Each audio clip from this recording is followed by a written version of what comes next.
মধ্যে এখানে প্রতিযোগিতা যে একজন আরেকজনের জিজ্ঞেস করে ভাবি আপা মাসে আপনার কয় কেজি লাগে কি বলি কিনা একজন বললো যে আমার তো 2 কেজি বলে চল তো ইয়া আমার তো 5 কেজি ছাড়া চলে মানে এখানেও একটা প্রতিযোগিতা আজকে একটা কথা বলি আপনাকে পৃথিবীতে একমাত্র জাতি আমরা যারা তেল মারা আর তেল খাওয়া পছন্দ করে আপনি দেখেন চিনি বলেন জাপান বলেন বিশ্বের উন্নত যত দেশ আছে তারা এখানে পছন্দ করে আমরা পছন্দ করি যে কারণে আমরা কি হই অসুস্থ তো অসুস্থতার জন্য কি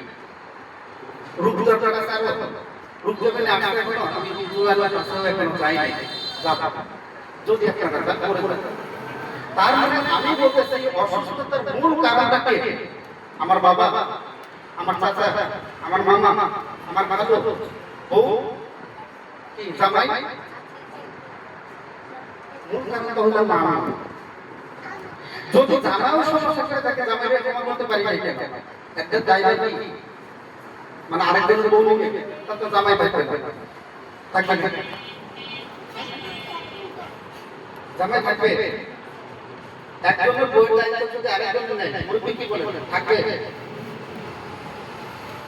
বউর দায়িত্ব যদি আরেকজন জামাই নেয় থাকবে তাহলে সমস্যা কেন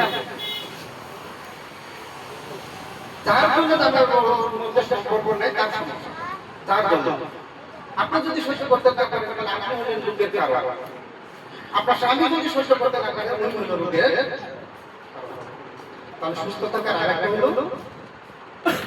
যে একটা জিনিস মনে রাখবেন তেলটা বন্ধ করতে হবে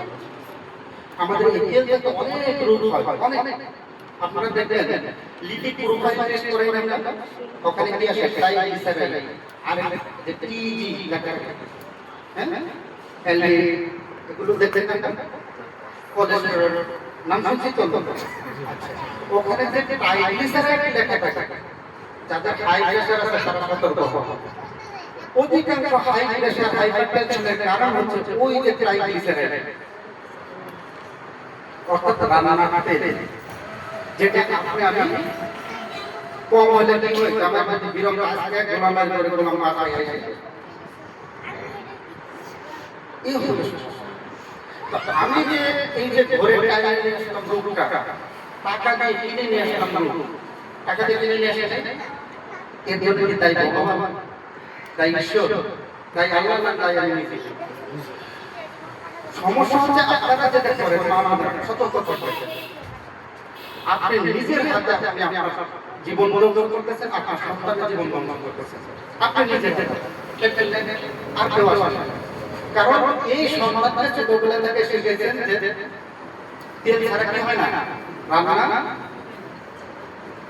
তেল ছাড়া রান্না হয় আমরা কিন্তু এটা কত উন্নত বিশেষ তেল ব্যবহার করে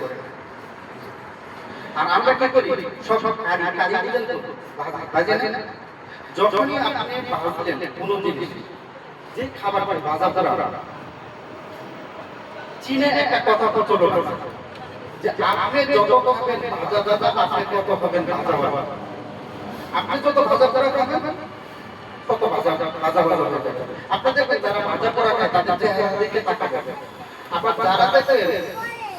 মানে কি বলবো যে তাদের অর্থাৎ পুষ্টিকর খাবার তাদের চেহারা দেখে তাকাবেন বোঝা যাবে কিনা যারা ভাজা করা খায় ওদের দিকে তাকাবেন আর যারা শাক সবজি ফল খায় এদের চেহারা দেখে তাকাবেন একটা কিছু বোঝা যাবে কিনা